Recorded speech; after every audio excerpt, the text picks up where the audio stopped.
Hey y'all, today, first, we're going to plug in the audio so y'all can hear us. Alright, now y'all can hear us. Today, our video is going to be, not what I wanted to do, sorry. Today our video is going to be Brooke's first tournament that she just fished this last weekend for Clear Lake. And after that, it will be a further breakdown of our Dirty 30 day at Clear Lake. Didn't really have enough time in the normal video to actually do a full breakdown or a bigger breakdown with better details. So we're going to do it on the back half of this after Brooke is to talk and see what she says. We'll see how this goes. So hey y'all. What's going on, Kurgan? Kurgan had a pretty good day also on Saturday. He had 23 pounds on 23, Saturday. like 70 something. Yeah, high 2360, 2370, something like that. And my camera is crooked. Don't mind me. You know, nice professional video here. All I can see is your hand. Yeah, I know. What's up, Balsy? Thank you. My hand's better looking than my face, so. True. What's happening, Bouse? Thanks, Balsy. Thanks for the congrats. So, like, for example, like, this was Brooke's first tournament. We fished Clear Lake, 19th, 20th, right? Like, she's always fished. You walking around, too? Keep going. We always fish with her, like, just playing, going out, messing around, stuff like that. This was her very first tournament. And she fished with her grandpa.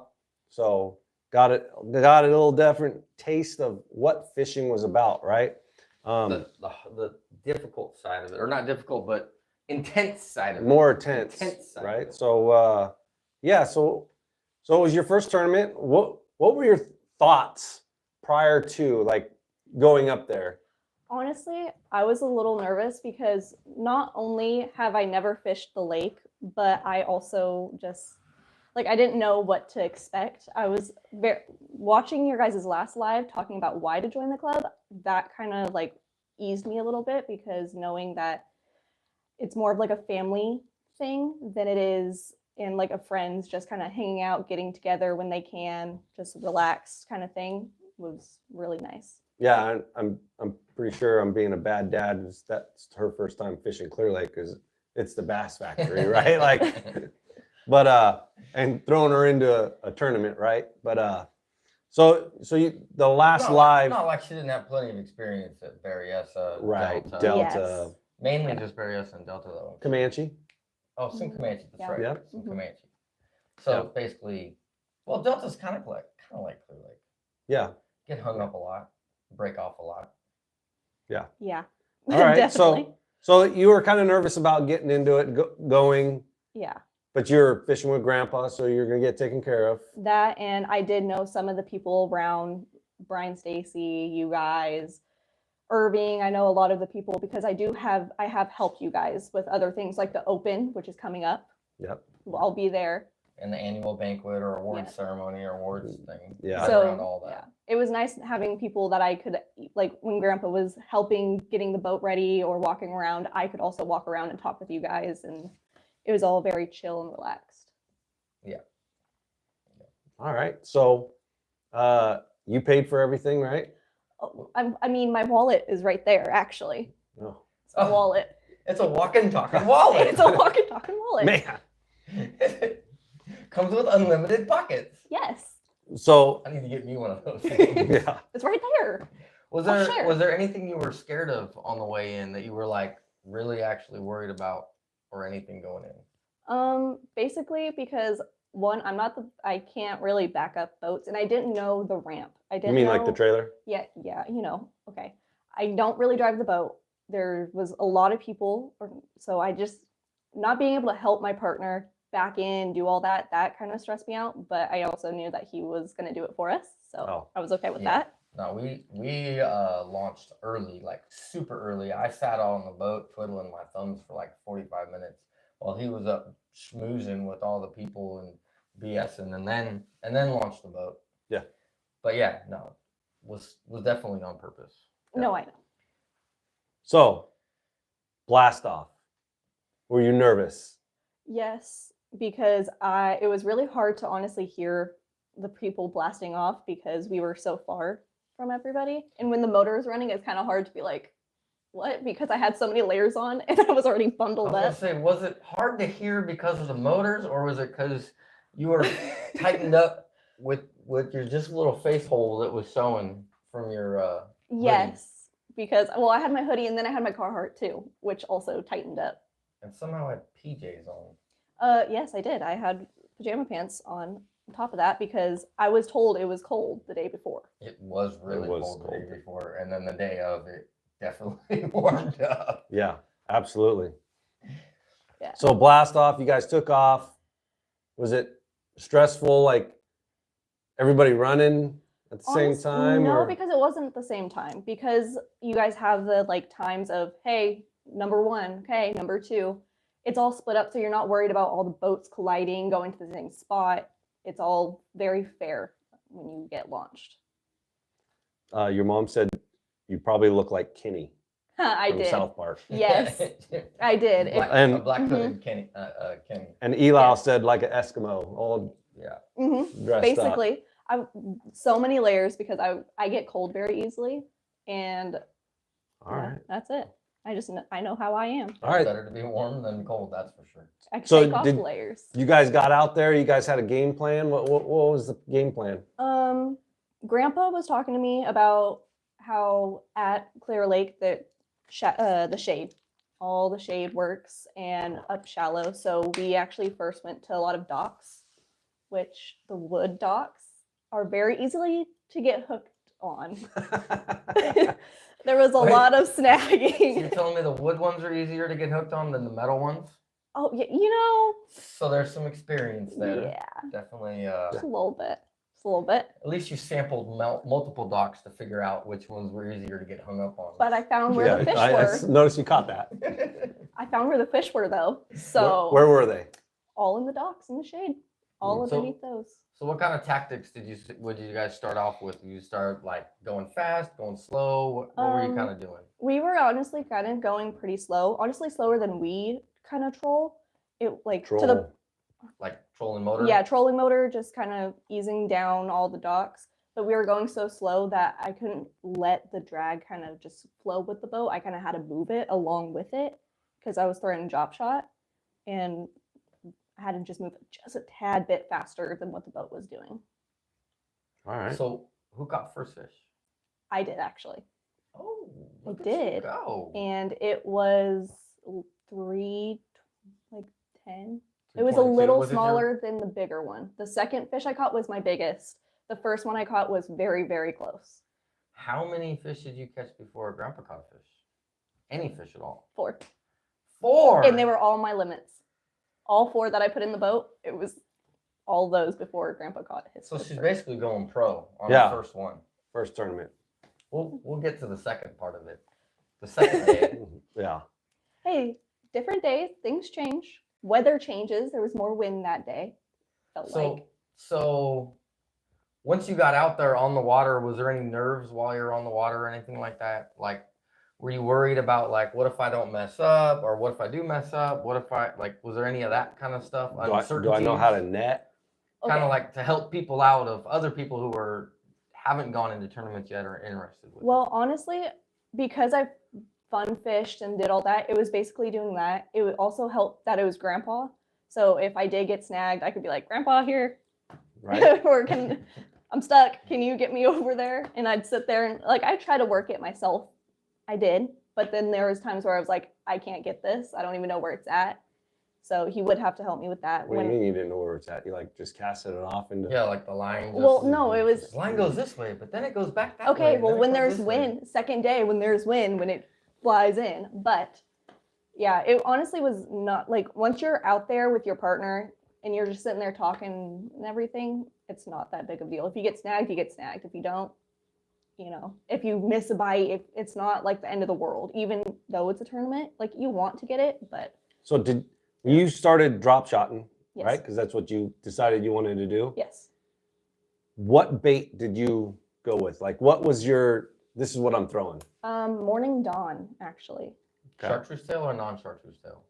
The yellowtail. Chartreuse tail. Okay. Yeah. Yeah, we tend to throw that a lot, actually, even when it is fun fishing. Did you pick the color or did Grandpa pick the color?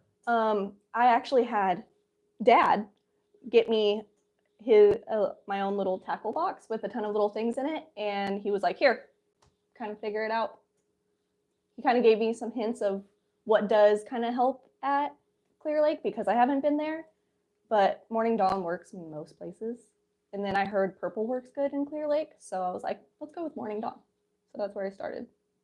What was Grandpa throwing? Everything under the sun. He was throwing, I think he started throwing drop shot too, but I think it was NM3.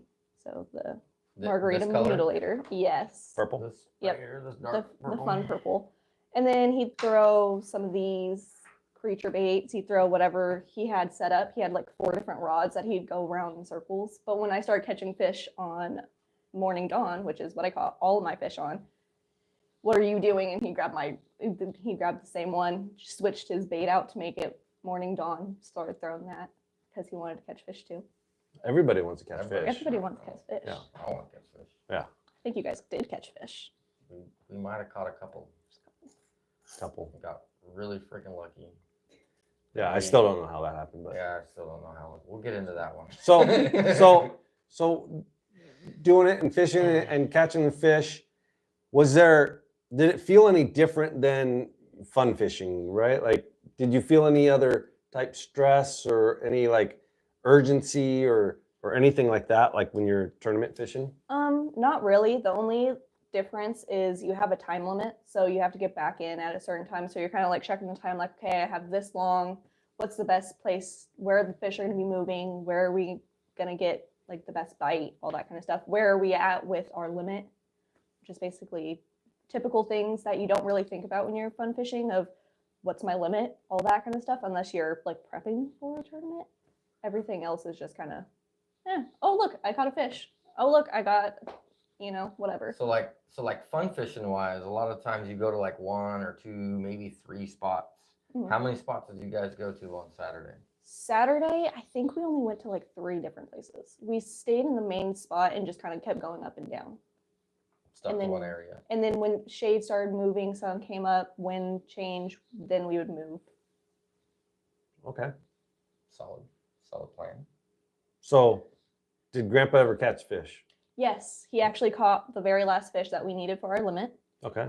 And which once you get your limit, what's that mean with fishing with Grandpa? Keep going to find bigger fish, actually. But what was the reward? Oh, we got cookies. Oh. He brings oatmeal raisin cookies and he puts them in the glove box. So the Rayleigh's oatmeal raisin cookies. Yeah, so they're nice and soft.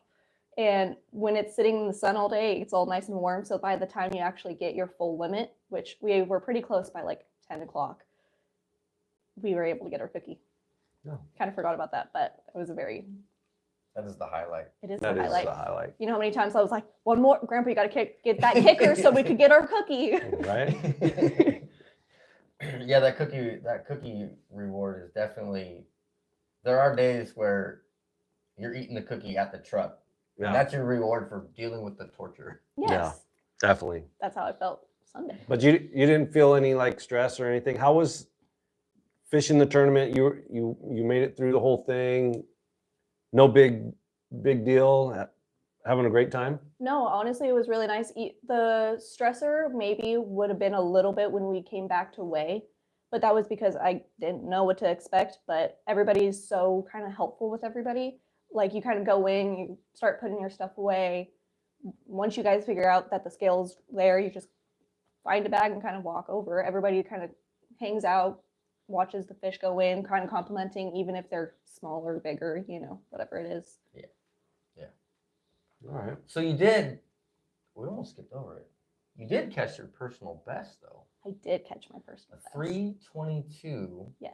And you caught it on drop shot. Yep.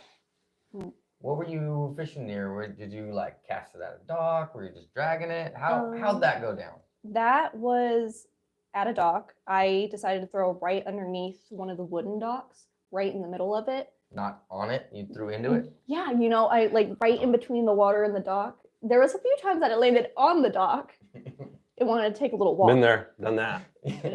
Yes, but throwing it right underneath into that shade and very slowly dragging it out. A lot of the fish we caught were very slow movement. It wasn't a lot of fast movement for us. Did it thunk it, or you just got heavy? How was that bite? It definitely thunked it. It's like it side punched you, just whack. You know. That's a good bite. And then I was like, oh, okay, hey. You went, oh, okay, hey. Hey, all right. Get the net, Grandpa. No, he was already dropping his stuff, leaving his line in the water, and just coming back to me. I honestly, he's whenever like a ninja, whenever he hears the like fast You movement, gonna get that? Yeah. I dropped my bait. Whenever he hears the skr, even if it's the drag going. Yeah, whenever he hears that, even if it's getting snagged, he turns around and starts So getting ready. So you're telling me So that now, a 79-year-old grandpa Yep. was how fast? He was really quick to the point that by the time I had time to look at him, he was already ready with the net almost in the water. have you ever seen Grandpa move that fast? I don't know. I don't think so. Because normally whenever I fish with him, we're together and it's with, honestly, I think the last time I had really fished with him was one of the opens where us and the grandkids went out and one person catches a fish and we leave it on the hook. I go back in. Hey, Hey, you gotta fish. Hey, you're not supposed to you gotta tell fish. secrets. Hey, Don't tell secrets. You always tell secrets on here, so. Did you notice so fun fishing versus tournament fishing, like the intensity, was it like more intense? Was it just as relaxed? Like, how did it feel on the water? Honestly, it was pretty relaxed. And even at launch, when you're fishing it, when you're weighing in, it's still very relaxed. Because there's competition, but not to the extent of this is thousands of dollars put into this to I need to win, otherwise I'm just out hella money. Yeah.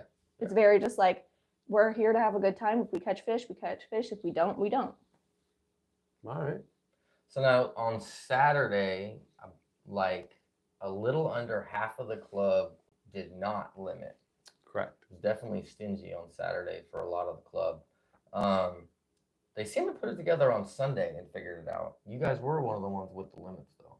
So you guys did pretty good when it came to scrapping together a limit. Compared to some of the other ones, it was definitely a struggle bus. Yes. Even if they were a little, to the point of just over the... Getsy said that would be me.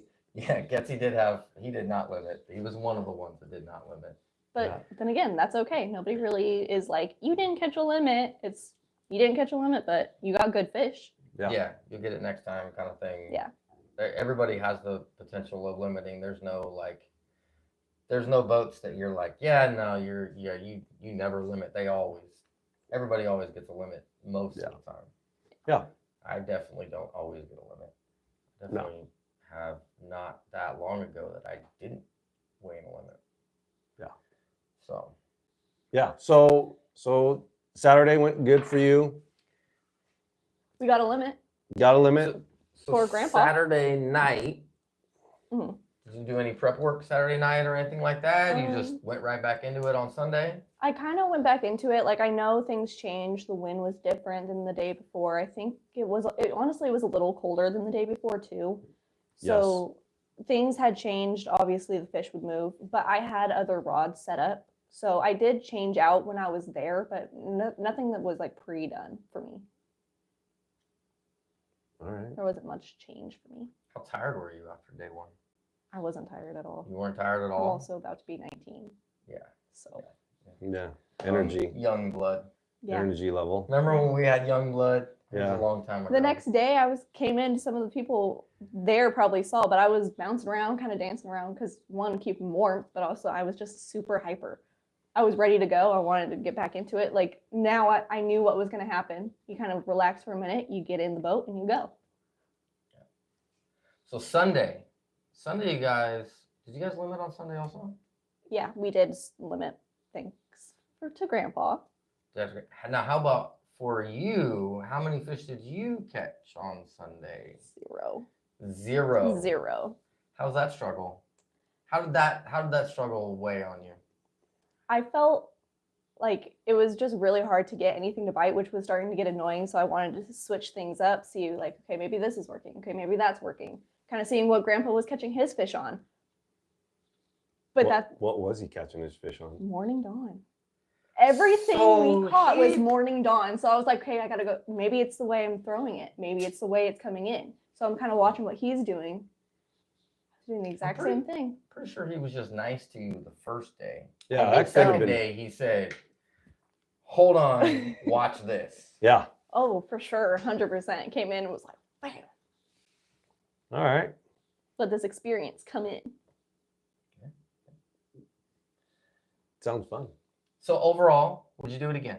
Yeah, I would do it again. Would you do it with a non-family member? Yeah. A lot of the people there, like I've said, I do partially know, and they're very chill. And I feel like even if I got snagged or broke something off or anything, I would be fine. Be like, hey, this happened. Fun stories. We do pride ourselves as being a learning club. Yes. Yeah. That is for sure. I have no problem stopping and teaching somebody anything even mid-tournament. Yeah, even during a tournament. Yeah. Yeah. And I feel like that kind of spreads across to everybody is if they know something, they're going to let you know what they're doing, what they advise, who else they could talk to if they don't know something. Yeah. Did you do any trash talking on Saturday? Saturday? No, honestly. No trash talking. No, like, no. Hey, Grandpa, how come I got 4 in the box and you don't? None of that? I said it with you. I'm carrying the team when me and you fish. You know he's watching this, right? Yeah. But got her. But Grandpa, I can't be mean, but I caught the fish one day, he did the next day. It's fine because on Sunday he taught you how to do it. Exactly. Right? Exactly. I will say the team format is awesome because of that exact reason. Hey, I'll tell you what. You're both pulling the same direction. That team format is awesome. Like, you caught them all. You caught 4 of them on Saturday. Yeah. And you caught none of them on Sunday, but still the same team. You still netted them. Yep. That's what I said. Did you have any net snafus where you were like, uh-oh, this isn't good? Like no. Stab the fish with the net like your dad does? No, I didn't because Grandpa had talked to me about that before of, hey, when you go to net, there's some people who just stab at it, kind of wait for it to get in the boat and kind of start in from lower, kind of let them put the fish in the boat unless they are struggling. Yeah. So I didn't want to fall in. So I was just kind of like, okay. When it was my time to net. How clear was Clear Lake? Not clear. I could not see the floor. They're like, oh, you're in 5 feet of water. Yeah, you could literally hit the ground with it and not realize that you were right there. Yeah. What's happening, Camo Joe? You guys got 6th place on Saturday? Yes, and then we got 6 out of 8. 13 or 14? 13. Yeah, 6 out of 13. So first tournament, first time being at that lake. I'm pretty proud of myself. Yeah. Ourselves. With a new PB? Yeah. Yeah. New PB. Time to get broke. Mm-hmm. All right. And she was certain she was going to catch her next PB on Sunday. Hey, I was not certain. I was advised. Well, now it's just a challenge for the next day. Yeah. See? Yeah. That words directly out of your mouth. And the great news is it didn't even catch a thing. Not even a bite. You can fish the majority of places and you still can beat your PB. That is very true. Yeah. Versus like I'm at that point where I'm at 9.5. There's only a couple of places. There's 3 places total that we normally fish that have a good chance of breaking a PB. There's the outside of that. Most of them. They all have it in there, but your odds are not as high. not as common to get a double digit in some of these lakes. All right. So are we moving now? Or we talking about anything else you want to add with your day of fishing? Go and be a part of this tournament if you can. If somebody offers, I would do it. I would do it. Yeah, don't be afraid. It's not stressful. If you want to get into stuff like that, do it. Especially when you have somebody else that can pay the gas bill. Exactly. Somebody else with the gas bill. That doesn't sound fun to me. Pay for your food. All the fun things. Paul says, he said, I thought it was awesome for Grandpa to fish a tournament with his granddaughter. Absolutely. I completely agree. I got some fun stories from his past, from past fishing, past hunting, all sorts of different things, stuff you did when you were a kid, all sorts of little fun stories. Oh, secrets came out. Oh yeah. I was actually, that was my other question I was going to ask was how's the conversation out there? But you kind of just answered it. Yeah, honestly, like sometimes it would get quiet, but then something sparks either mine or his, like, oh, did I tell you? Do you remember me telling you about this story? You know, all those fun little things. Nice. Good times. I'm kind of curious what stories he told on. Right. This guy. Those are secrets that I have been Did promised any not of them to tell. involve a chicken house? No, but now I'm curious. Yeah. It's just a chicken house. It's just a chicken house. Oh, okay. It'll be all right. Okay. In the club, we've had other people like Brandon Jones fish with his grandson and his granddaughter. Yeah. At different times. We have father sons, mother sons, all sorts of that.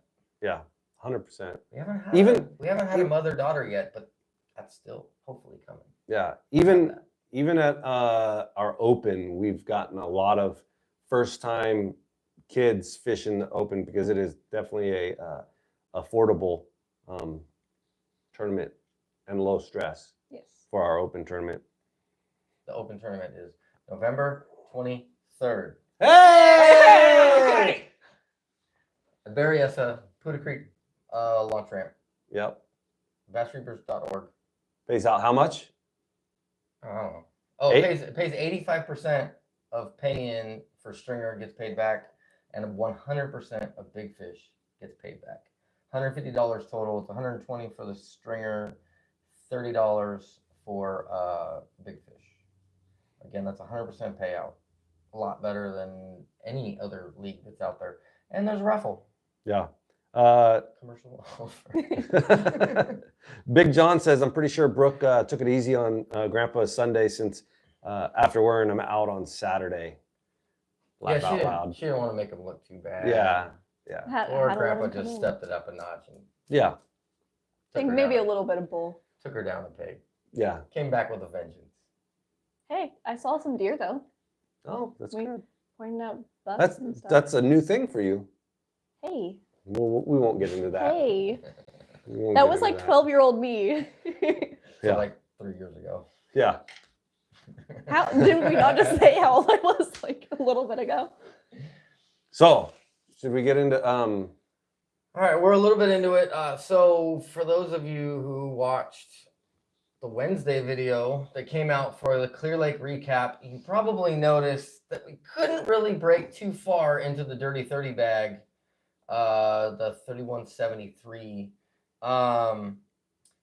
It was definitely not something you can shove into 10 to 12 minutes. Yeah. So we wanted to break it out. Before we get to that, Angel, good for her limiting on Saturday. So Morning Dawn once again, even on Clear Lake, even when you can't see the ground, that dang color works. The most Martian-looking piece of plastic kicks butt. And everyone worries about the line size and natural looks. Yeah. Yeah, you 100%. Yeah, Clear Lake is the one cool place that I don't ever think about line size. No. Let me rephrase that. The only time I think about line size is it strong enough? Yes. Not is it clear or small? Yeah, or when you're wrapping line around docks and stuff like that. Crossing your fingers that an 8-pounder that's jumping on the other side doesn't come undone. little foreshadowing for the video. So like what we did for today's video, the recap, we couldn't get everything into it. Yeah, there's no way we could. For those, there is another video which was mentioned in that one. Yeah. It's coming out a week from today. Will be the actual fish catches for all of what put together that 30 bag. So you can see it end to end. I cut all basically anything under 2 pounds is cut out from that day that we didn't. I'm not going to be in there. It's going to be 2 pound pluses for the entire day, and it'll be about 17 minutes. And there's some conversation in there that you definitely hear some of that. Yes. The reason why I didn't come out this week is there might have been a couple of curse words of excitement. Yes, all him. Yeah, definitely all just me, I'm sure. Curse words of excitement that I gotta edit out, and then wind, as she mentioned earlier, that has to also get edited out. So I can't put that video out quite yet. So I'm gonna start it off by saying, like, we fished some stuff on Friday. 2 weeks prior was the BAM tournament, and we actually went around and followed some of the boats, seeing where they're going, seeing what they're doing. Which did not help at all. Did not help at all. But it was a great idea, right? Because on the day 3, they cut it down to 10 boats, and you had to have 47 pounds for 2 days to be in that 10 boats, right? So we were figuring, hey, no matter where they go, where's the most boats going to get that 30 pound, 25 to 30 pound bag? And that's kind of what we did. We might have found Ostrander. Yeah. Out there. We know what Ostrander was doing.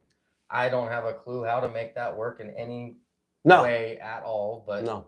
Okay. But we saw, we observed, and it was kind of like going to like and I've never done it, but going to like a Bassmasters, right? You know, when you ever see the old Bassmasters shows and you see boats off the back sitting there watching, that was us. Yeah. We're sitting out there watching, just in awe of what was going on. Yeah. And so Friday we tried to replicate that and tried to figure something out of how he was doing it. Keep in mind, this is a 2-week gap, and I'm sure that spot got pounded for 2 weeks. Correct. Because it's not unknown of an area. We messed around with it, and I don't understand it at all. Basically, I kind of understand the premise of it, but I don't know how to trigger that bite, and it's entirely possible those fish were gone. Yeah. There were catfish. There was a ton of catfish there. But we ended up with 13 pounds on Friday. Like, we had nothing. We were, and that was kind of that. So on that day when we were running around pre-fishing, we wanted to avoid boats. Basically, we did not want to get in the way of anyone that was fishing for real money. Right. So we started fishing some off the wall stuff that is kind of normal areas for us, but didn't have any of those boats sitting on them. Correct. So we fished some areas and we found a flip bite, and that flip bite gave us like 17 something. Yeah, that was the 2 weeks before. 18. That was 2 weeks before. It gave us 17 something. But that was the only solid bite we could find. Correct. So when it got to the Friday, that bite wasn't really there. Like, it was there, but it wasn't the right size. We really didn't even try it. A ton of it. Yeah, we didn't really try it much because we were trying to get that other bite. And then some of the club members were like, "Oh yeah, we got 23 pounds today." We're like, we're getting smoked. Yeah. And usually, like, when me and James fish a tournament together, like a club tournament, it's usually our throwouts. Yeah, it's actually we fished 2 times last year together. Yeah. And 2 of those times were our throwouts, both of our throwouts for the whole year. That's how bad it usually is. Correct. And then the previous year, that one time we fished together was our throwouts. Right. Also. So it usually train wrecks for whatever reason. Yeah. Neither one of our brains are turned on, or we're arguing over whether it's shallow or deep or whatever. Moving or stopping. Moving or stopping, tactics, all that stuff. But so anyhow, for the tournament day, we were kind of just not knowing exactly what we were going to do. We had 3 spots that we were like, well, we know we caught fish here, we found fish there, and I know fish are in this other spot. Yeah, and those spots were opposites of the lake. They Yeah. weren't like hop, hop, hop. They were go here, 10-minute run that way, 10-minute run this way. Like everything was 10 minutes away from each other, if not more. Yeah. So we actually, when we blasted off and kind of slowed down. We were like, should we go? What should we do? And we made the decision together of who cares? Who cares? Let's have a great time. Let's go burn bank and see if we can't put a limit together and hopefully catch one good one. Which was basically go with the flip bite, the one bite that we knew existed, but I personally thought would cap out at about 18, 20 pounds at most. Yeah. Somewhere around there. And that's how it started for sure. We pulled into an area that we'd been getting consistent bites on and missed a decent one the day before, or I had a decent one on the button. And I throw into that same area where that good one was and pick up a 3-pounder. Yeah. Little preface to that, actually. I got one little preface to that. On Friday, I broke my jig rod, snapped it, getting it out of the rod locker. And it didn't, and this is like going into a tournament where I know that this stupid little jig rig is probably going to be what we catch our fish on. And I snapped my jig rod in the rod locker for rod number 4 of the year. Yeah. That a rod locker has. You're pretty mean to them rods. Actually, might be 5 for the year. I've been actually like, after he did it, every time he was like feet and he opened that box, I actually put my foot in the way and he'd have to tell me to move my foot so he wouldn't break another rod. So anyways, I snapped my jig rod. I break the last 2 eye, or the last eye off, or from the second eye up, completely off. And then I go, oh crud. That is probably the most important rod. I don't know what I'm going to do. So then I start flipping through all my rods, looking through them. And I see my frog rod, and it's not a frog rod day. It's not a frog thing at all. So I said, and looking on it, it says flipping stick on it. And I said, well, let's try it. I took the reel off my jig rod, put it on my frog rod. And I will say this, I am so thankful because my normal jig rod is a little underpowered around obstructions like tules and weeds and stuff. That frog rod was dead on exactly what I needed. It just really sucks that it's $100 lesson to learn that, because now it's $100 to warranty that rod. Yeah. Eli says he he snapped one too. It got caught under the trolling motor and snapped. Dang it. Like he was like putting the trolling motor down. I don't know. Yeah. Something like that. But yeah, so thankfully that happened, because otherwise there's a fish catch that happened midday that probably would have never made it to the boat. Yeah. If I didn't have a different rod. But anyways, back to the story for that was I picked up that 3-pounder, and then Brian goes back to check the prop. He goes back to check the prop. And as he's checking the prop, he reaches down, picks up his rod afterwards, and chucks it back towards an area we already fished. Yeah. And he's slightly off camera, and he just says, fish. And then I turn around, and I'm like trying to stop the boat, and then I see a 6 jump out. Yeah. And I'm like, oh crud. So then I battle his yard sale of rods in the back. Yeah, because I already started out. I threw a Chapo. I threw what else I throw? Chatterbait.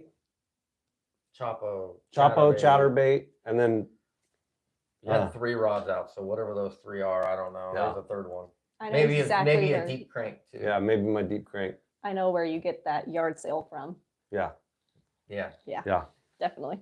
Oh yeah. Eli said he set it down on the bow while he was netting Karitha's fish, and it slid under the.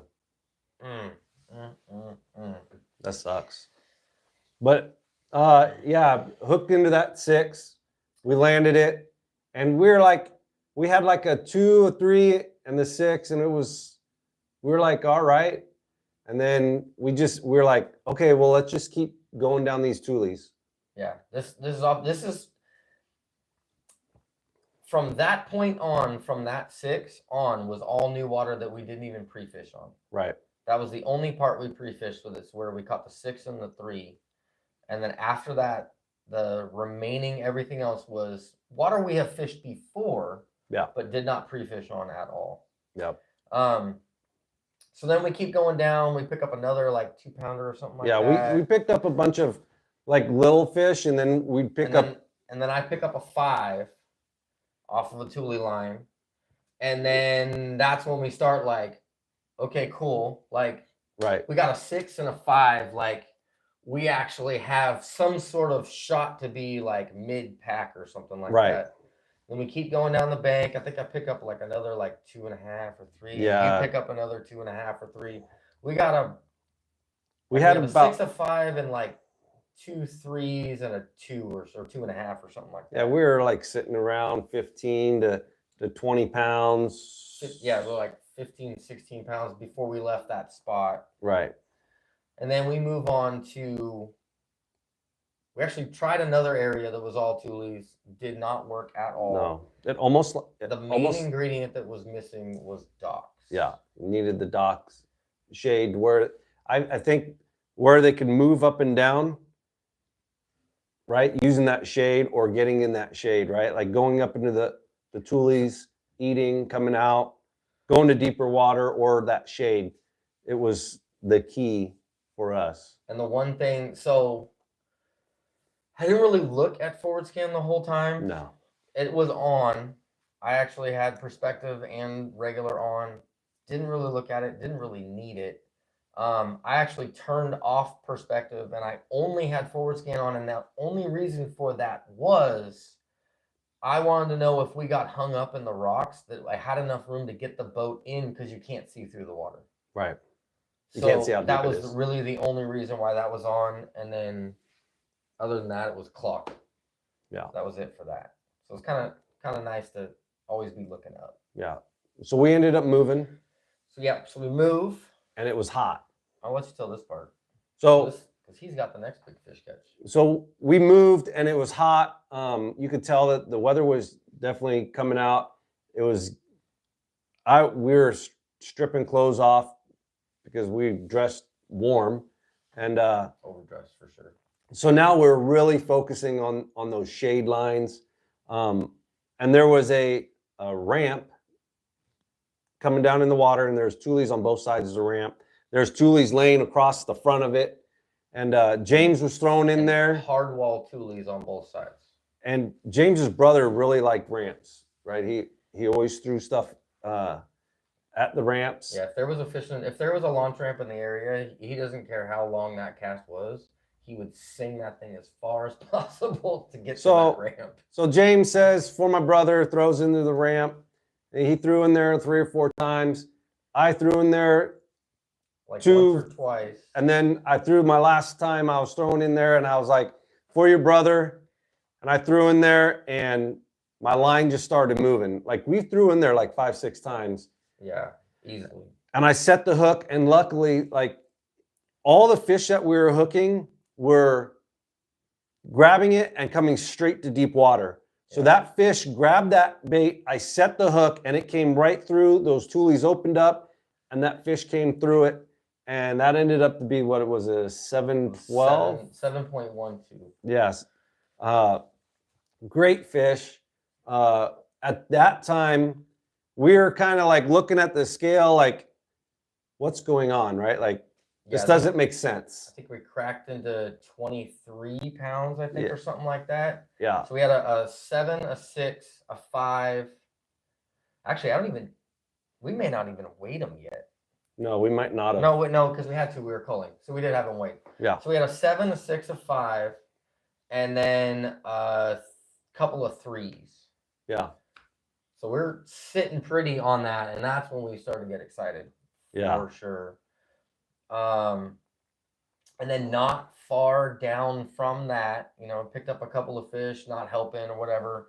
And then I throw in between, there's two dock pilings and an old ramp that's like broke down and fallen into the water. I don't think we were there yet, though. That's the next big fish catch. Is it? Yeah. All right. So I threw inside that, and I throw on the far side of that thing, and then I pick up, it's heavy. I set the hook on it, and that fish immediately jumps, and you could see how big it was. It was just under 8. It jumps, then turns, goes back through all the junk, and goes to the other side of it and jumps again, now with my line going around the wood to the fish, and then dives back down, and then my line bites into the wood to where it doesn't move. I'm pulling it. I could feel the fish every once in a while like get an inch when it jerks, but I am now hooked to the wood basically. Right. This is entirely where I say I had change of a rod is exactly what helped me keep this fish. I trolling motor over to it on 110. On 110 on a 36 foot or 36 volt trolling motor. I end up basically missing it because of the wind, and I'm battling the rod and all this stuff. Poor R2D2, my trolling motor, headbutts the wood, and you see the head jack up. Yeah, I tried to catch the dock, Poor but R2 had a bad day. James had it on crack mode. And then now I'm on the other side of the pole when I need to get the rod around. I can't reach to unclip it. So finally I'm using my hand while I'm on my knees trying to get it around, finally get around. While we're doing that, the wood's like right here. The fish is like, the line's over here, and we see the fish come up at us, like at our feet. Yeah. And we're like, there's no way, like this fish is gonna be gone. Like I wanted to cry, like I'm breaking down. And finally the line gets free enough that I'm able to pull the line through the wood, and it finally gets up enough that we can put a net on it. Yeah. And it was ridiculous. Yeah. That like he's gonna have whole cluster that's going on, all is in the video, and it came out pretty well. Yeah, he's gonna have some spots to bleep. Yeah, there's a lot of curse words in that. High fives. And a lot of high fives and all that. So I say all that to say, the bites at that point, the bigger bites were now deeper. Yeah. They weren't up shallow, super tight. Now they're out deeper. Still shade, but now we get one out deeper. And then so we're like, okay, so now we have to kind of mix around a little bit. And I think you pick up another 5. Yeah. We're catching fish in the middle of this, right? But he picks up another 5 on I think you actually went back shallower again or something like that. Yeah. So now we're like, okay, we got some down deep, some up there. And then we go for a stretch that, in case we did not say, everything was on a jig rig. Yeah. We'll get into how to make a jig rig in a minute because I have the stuff to do that. But everything's on a creature bait, crawdad imitator, watermelon red-ish. Yeah, it didn't really matter. With an orange on there. It just basically didn't have to be didn't want to be too dark. Yeah. Is what we really cared about. Then we get down farther, the bites start cutting back. It starts slowing down basically. How much did we have by then? We had 28 pounds at that point. Okay. Starts slowing down, and I start wondering, like, we still had a 3 in the box, and we were wondering, dang, are we gonna get rid of this 3? Like, I was kind of thinking, like, I hope this doesn't slow down too much. I really would like to just crack it. Like, I've never been to 28 pounds myself. Yeah. He's never been to 28. I've been to 24 and change. He's been to 25 and change. So to get to 28 was already like we're good. We're on the moon, right? Like, Yeah. we may not win this, but it's going to be fun at least, right? And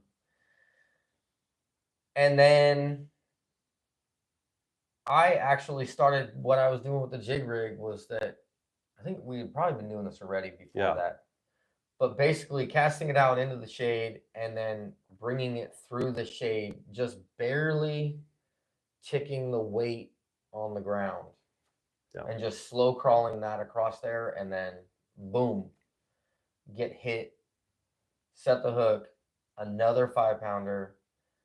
We close out the 30 bag and we're high-fiving. You'll see it, like I'm jumping, and I sit down and eat my sandwich because I'm like, how can we get any better? Our smallest fish is a 5.15 at this point in time. Like, we're good. Yeah, 5.15 sitting in the box as your smallest, and we're like, yeah, we're golden. Yeah. And how are we gonna call this? And we ran out of docks. The areas that we were, I should say, it wasn't all docks, but we ran out of the areas we were fishing. Then we kind of just screwed off. Yeah. Got a little bit of we left there. We didn't know where to go. We left there, went checked out some other spots, trying to think about the next day now, right? Like, what are we going to do the next day? And we ended up getting into another area, and James threw to a pole, and you can see him, it'll be in the video. He throws to the right-hand side, reels it right back. Like, he didn't even let it sink down because the shade was on the opposite side. Throws into that side. Fish picks it up. He sets a hook. We're in a complete different area. Completely different. Doesn't even match the pattern. And he goes, get the net. And I jump up, grab the net it, and we're like, oh my God, we just called a 5.15. Yeah, we just called. I can't believe we just called with another 5 in a random area that just was on a solo pole in the shade. And this is like 1:30, 2 o'clock, and our tournament ends at 3 o'clock. So like, we're like, what do we do now? So we just continued fishing. We didn't get anything better. We did catch more fish, but there was after that fish catch, he did have a certain request. He had been talking about something for a couple of hours. Oh, that's true. So I'm sure you could guess what it is. Oh, yeah, for sure. Yeah. So we, in the waves, went cutting all the way back across to go to Richmond Park, or what's it called now? Why Not 2? Richmond Park. Something like that. Richmond Park Bar and Grill. Richmond Park Bar and Grill. So I kick him off on the dock so that he can go check the plumbing.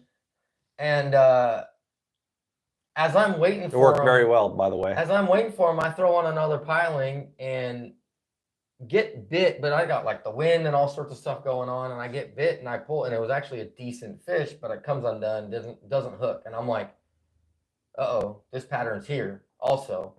I throw into another pull, missed that one. I think that one was smaller though, like it just didn't have it all the way. So then he gets done checking the plumbing, and he hops on the boat and he's like, all right, let's go. And I said, no, let's fish here. And he's like, what?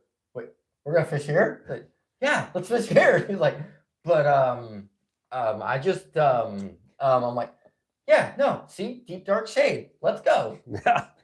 So there's a crowd full of deck, like, I don't know, probably 20, 30 people up there on the deck, and we start fishing underneath that deck. He picks up a 4. Yeah. Everybody starts hooting and hollering, and it was actually kind of like, now I know how KVD feels. Right.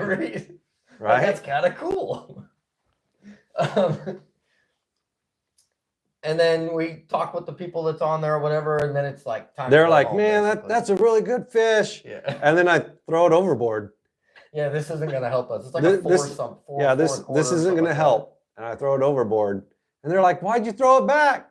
And so I opened a live well and pulled one of the 7s out.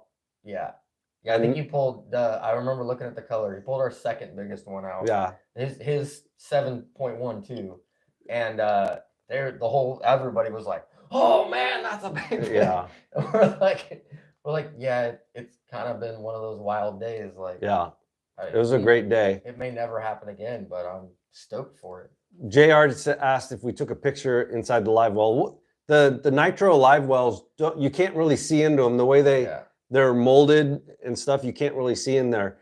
One thing to tell you guys though is afterwards, you know, like when you catch fish all day and you have them in the live well and stuff like that, and you look in the live well to see what they spit up, if they spit up anything. These fish, every one of them, because we've talked about it before, like if they're eating crawdads, like they have, like their gums are red, their crushers are red, their teeth are dull. Our hands are still tore up. Like I'm tore up all the way to my thumb because I called most of the fish. Still have cut marks on there. So they all had sharp teeth. Super sharp, and there is no crawdad parts inside the live well. Doesn't make sense to me. Which is wild because every single fish that was in that live well was caught on a crawdad imitator. And not one piece of crawdad was spit up. My live well was completely clean. There was a little bit of a shad body inside there, or bait body, whatever it was. So maybe they're looking and saying, hey, let's get this meal, this last meal. Maybe we're not going to get a crawdad again for a little bit. Like they were pushing bait or something and then happened to run across the crawdad and was like, ooh, I haven't had one of those. Right. It was just wild fact to that at all. Yeah. But it was a great day. Best limit I've ever caught. Probably the last time I catch a limit that big. We really don't even know. Like to be honest with you, like we're driving back home from there. We're going to where we stayed. We were kind of like, I don't even know what happened. Yeah, it was kind of like, what the heck just happened? There's a moment, I wish it came out on video, but there's a moment where we're running, after we had 31, we're running, and we actually shut down in the middle of the lake because we were thinking that the math was wrong. Yeah. Like, that's how crazy it was to us, is we were legit like, okay, but we have like a 5 and we have it like, we're like adding things back up. And I was like, I know the math is mathing, but it just doesn't math right. Yeah, it didn't put together right. There was one time where we pulled out the thumbnail for video. Today's video. We pulled out all the fish because we were calling out a fish. Yeah, we were calling a 3.5. And I was like, this just doesn't seem right. This is a really nice fish. He legit goes to throw that 3.5 back, and he like stops and he's like, no, like this, are we sure about this? Yeah, I had to make sure. I handed him 3, and then I pulled up 2 more, and I'm like, 1, 2, 3, 4, 5. That fish is still sitting in the net, and he's like, okay, all right, chuck it overboard. Like this. Yeah, this seems wrong. Thank you, JR. And then culling a 5-pounder on top of that was wild. Like putting a 5-pounder on the balance beam, 2 5s on the balance beam to watch it is ridiculous. Right. I'm so thankful for any of what happened. Right. And on top of it, I caught 11-pound catfish on a 10XD. Yeah, we went to go try and figure out like an offshore bite or something. We had some fish located offshore, and when we left those fish, I was heading towards another area and ran across catfish on forward scan. It was like, hey, there's a whole school of them here. He got off the 10XD, picked up an 11-pounder, missed a couple other ones, like hooked up and came off. Yeah. And then moved on from there. Yeah, it was a crazy day. I want to go back. Yeah. But we have life things to do. Yeah, like roof a cabin. Anybody interesting in helping put a roof on Anybody a cabin? want to roof a cabin for free? Yeah, for free. Yeah. Maybe buy them beer. Yeah, we'll buy you some beer. I'll have some beer, some water. You'll probably need more water than beer. Yeah. Probably. On a roof. But yeah, that's happening this weekend if anybody, Yeah. Yeah. Love those days where it feels like personally know them. Yeah, absolutely. Wasn't anything we missed on there? Yeah, obviously 31 pounds won it. There was 23 bags. Sorry, there was 2 23 bags. Those are solid bags. Like if we had 23, I had been stoked, like completely stoked on that one. There's no doubt for that one.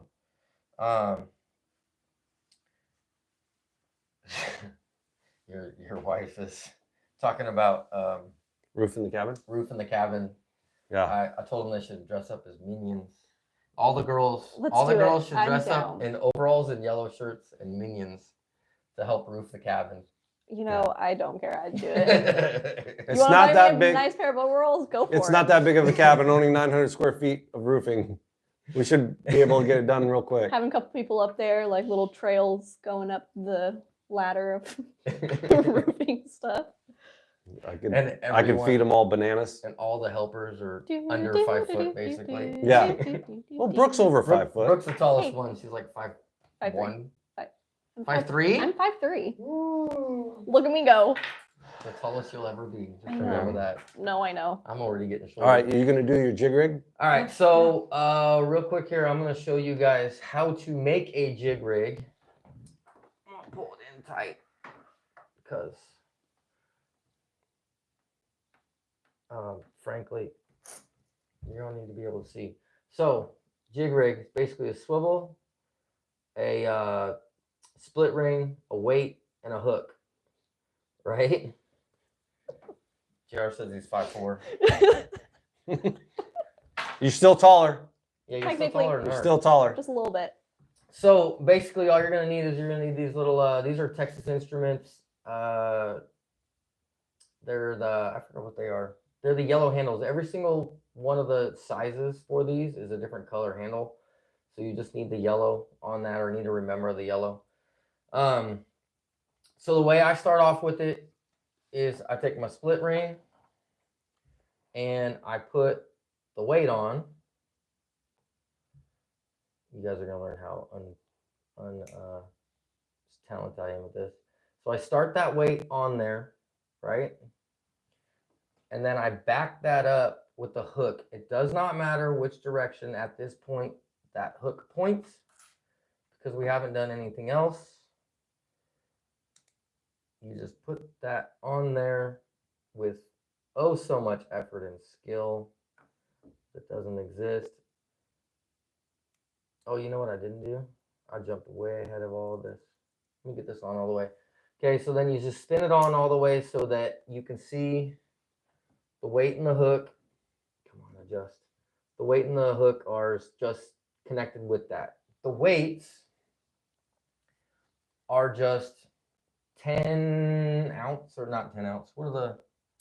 I don't know. They're 3/8. 10 equals 3/8. You can see it's got the little 10 on there. It's a teardrop weight. I literally buy these on Amazon. They come in a little box. They're on there and they're like $8 for 20 of them. There's no swivel or anything. There's nothing fancy to it. The split ring is a of course it's backwards. Is a hyper wire. I use the hyper wire specifically. It has 100 pounds of tensile strength or strength on that, so you're not gonna bend this out.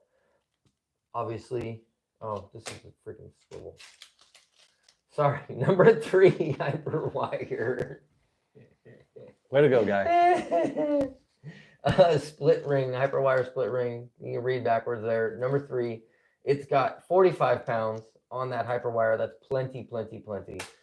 Back to the swivel. Number 6 swivel, 100 pounds. You're not going to straighten this out. You're not going to break these. If you go cheap on these, they will break.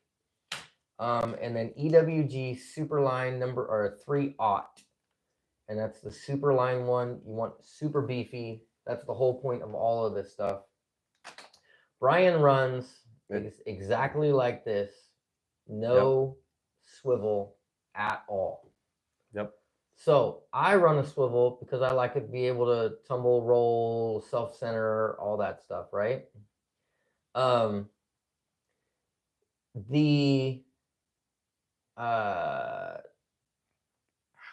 stick it yourself.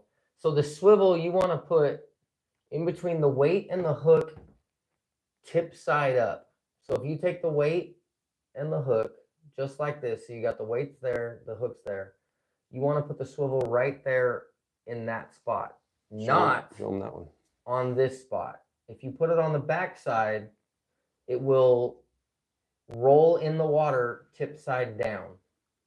So you want to make sure it's tip side up, and then put it between the weight and the swivel, or the weight and the hook. And you end up with this right here. So you can see that it's tip side up, swivel, and then weight. And that's it. And then you just rig it regular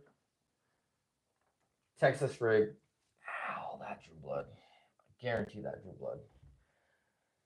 And then you rig it regular Texas rig. I use the KVD Rage Bugs, and I go 2 ribs in and then rip it out. So you got these little two little ridges that are on there. I go 2 ridges in, then take it out, and then thread it on, and then just match the body like a typical Texas rig. I'm doing this without putting my tongue out, by the way. I'm surprised. And then you just use these little ribs, just typical Texas style, clip it in, and that's it. That's the full rig. You can do this with mermaids. You could do this with however many creature baits. You could do this with Cincos. You could do this with Man bear pigs. Man bear pigs. I just tie it on straight to that split ring. In the same connection area that you tie it on at the, where I'm putting that swivel is where he ties it on to. I just tie it on and I go with it just like that. The line that I'm using like 40 to 50 pound braid with 17 to 20 pound mono for a leader. That's what I was using. If I'm in a lake, I don't always use super lines in a lake. I will use just a regular Gamakatsu EWG. If I don't need to really crack on them or get them, if it's just open water. And then I'll run like 14 pound line with that. If I'm running the super line, I will always have 20 pound, and that's where I'm throwing it in the junk. And I just have 20 pound fluorocarbon Sniper SC. Yeah, SC Sniper. That's where I run, and then braid for like 40 or 50 pound or whatever it is, something like that. The rod, the action. I just picked up a rod. I hope my wife's not on here. But I just picked up a rod not that long ago. That is what was it? Sierra Series 735. Yeah, 735. Loved it. Has the perfect bend to it to run that. The rod that I was using, the rod I typically use is the Champion HP Dobbins. It's a 784, but it's a little light for if you're fishing in the slop. If you're on open water, it's perfect. Yeah. But if you're in the slop, it's not. The rod that I was throwing is actually the Fred Robanis Boom Boom Stick. Yeah, we knew she was on. Yeah, I know. The Fred Robanis Boom Boom Stick, it's a 736, which is the next power up from your rod, but it's also the Champion Series. And I don't. Champion XP, the blue one, basically. I won't punch with that. I have a another Sierra Series 766 that I use a 1 ounce punch on. I love it. But you can shake this through the weeds. If you have weeds that aren't tight packed, you can pitch this into the weeds and shake it through it because it goes. The whole point of this bait. You saw that. What? Yeah, she heard me. She heard him. The whole point of this bait is when it falls, this weight stays straight down, and this bait will actually free swing as it falls. So if you hop this up, and then the other thing is as you're dragging it along the bottom, a typical jig has that weight on the nose, and that whole body will be to the bottom. If you have this little weight, it's like essentially a really short drop shot, and you tick the bottom, this body is up off the bottom, and it looks like a scurrying something across the top of it. So it stays up off the bottom. It's not completely sucked like a typical jig is. Right. So that's kind of your differences of this. And then the other thing is like a jig, when you throw a jig into a spot, it will glide down. When you throw this into a spot, it drops straight down, minus you have to give it slack, of course, for the line, right? Yeah. But it drops straight down wherever it is that weight goes, that body follows, and it just torpedoes straight down. And that's kind of what I was doing when I was throwing it in. I was peeling line off. As soon as it hit the water, I was peeling line off, letting it go, watching 100% watching your line on that initial drop. Once you got caught up to it, if it wasn't moving, we started lifting up on it, and you felt it. All the big ones. That most of it was that initial drop. Most of our bites. Yeah, those big ones, we never felt a bite. It was just lines moving or heavy. Yeah, and they were there. Even the fish that like were dragging this along the bottom, right? Like slow ticking the bottom. Yeah. Those ones were even just like a slightest little ting, and then it just like load. Like you'd see your rod tip load, and then you just swing on them. It wasn't like a wild knock the rod out of your hand or anything like that. Yeah, it was a great day. Can't wait for the other video to come out, but got some bleeping to do. Got some editing to do. Yes. We were hooting and hollering. And James typically we don't use any audio from it, as you could tell. Yeah, we weren't do the dub over. So. Yeah. James was definitely dancing on the front of the boat a lot. Oh yeah, I was definitely like. Yeah. Well, like don't do it now. Straight dork mode dancing. Yeah. Yeah. Don't do it now. It was definitely raw emotion. That's for sure, and disbelief. Disbelief. That is the main thing.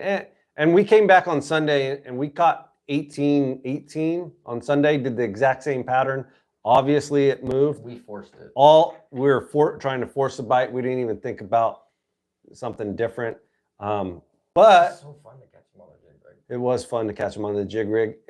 But everywhere we fished, where we caught all the big ones the day before, they're all 3-pounders this time. Yeah. But still fun. Great time. Yeah. So it's just kind of a wild pattern to run across it. Like we just happened to James time it right. James might throw a hip. Yes, he is getting old. I probably would throw a hip. Yeah. My back was hurting the next day. That's why my back was hurting the next day. Camel Joe says he wants the raw uncut. I thought about it. Patreon version. I actually have a couple of videos that I want to do that are in the like pay to play area or whatever, they paywall or whatever it is. Yeah. I could do the paywall stuff, but I don't have enough videos. But I could. No, that was it'd be awesome because we definitely emotions. We shared joy. The emotions were definitely high. Yeah. Also, one of the things I learned about this jig rig is if you hook this really far and you're trying to cast it through a dock, and you say hit a metal pole, it'll smash the end down to this little thing. And old Denty. You get old Denty. Denty was good to me. Yeah. It caught many a fish until I donated it to the lake. Yeah. Oh, Vince tagged in on here. Yeah. My coworker Vince. Anything else on there? No, nothing much. Except for I'm in trouble. Yes.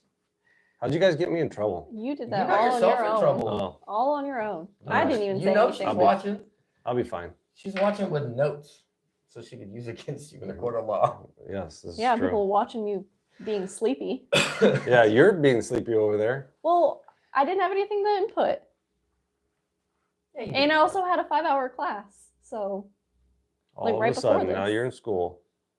Yeah. 5 hours of looking at. JR says sleep with one eye open, ma'am. Not me. Yeah.